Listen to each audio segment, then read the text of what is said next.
இந்த உலகத்திலே தோன்றிய முதல் கோயில் உத்தரகோச மங்கை, ராமநாதபுரம் மாவட்டம் உத்தரகோச மங்கை. அவ்வளவு அற்புதமான ஒரு கோவில். அங்கே 3000 ஆண்டுகளுக்கு முன்னிலிருந்து இன்று வரை இருக்கிறது. ஒரு இளந்தை மரம், மரகத நடராசர்.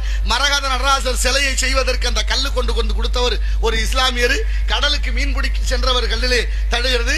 அந்த கல்லை கொண்டு வந்து வாசப்படியில போட்டு தினமும் நடக்கிறாரு. தினமும் நடக்க நடக்க நடக்க மேலே இருந்த அழுக்கு விலகி கல்லோட உண்மையான அந்த தன்மை வெளிப்படுகிறது. அதை பார்த்தோன்னு அவருக்கு ரொம்ப ஆச்சரியமா போச்சு. இந்த கல் ஏதோ வித்தியாசமா இருக்கே, நம்ம வச்சுக்க கூடாது, சமஸ்தானத்துல ஒப்படைப்போம் அப்படின்னு சொல்லி ராமநாதபுரம் சமஸ்தான கிழவன் சேதுபதி இடத்துல கொடுக்க, சேதுபதி இடத்துல கொடுக்கும் போதே ஒரு அசரீரி சொல்லுது, மன்னவா இந்த கல்லிலே ஒரு நடராசர் சிலை செஞ்சு வையின்னு. மரகத நடராசர் சிலை செய்யப்படுது. அந்த பச்சை மரகத கல்ல சிலை செய்ய முடியாது, எப்படி செய்யறது, நான் எங்க அறிவேன்னு அவர் புலம்புற போது மீண்டும் அசரீரி சொல்லுது, நாளை காலையில ஒரு வைர வியாபாரி வருவார், அவரை வைத்து அந்த சிலையை செய்து அங்கே வையினர். இன்னைக்கு வருஷத்துக்கு ஒரு முறை அந்த சந்தனம் களையப்படுகிறது, ஆருத்ரா தரிசனம் என்று. அப்படிப்பட்ட மகத்துவம் வாய்ந்த கோயில் இந்த மாவட்டத்தில் அடங்கி இருக்கு.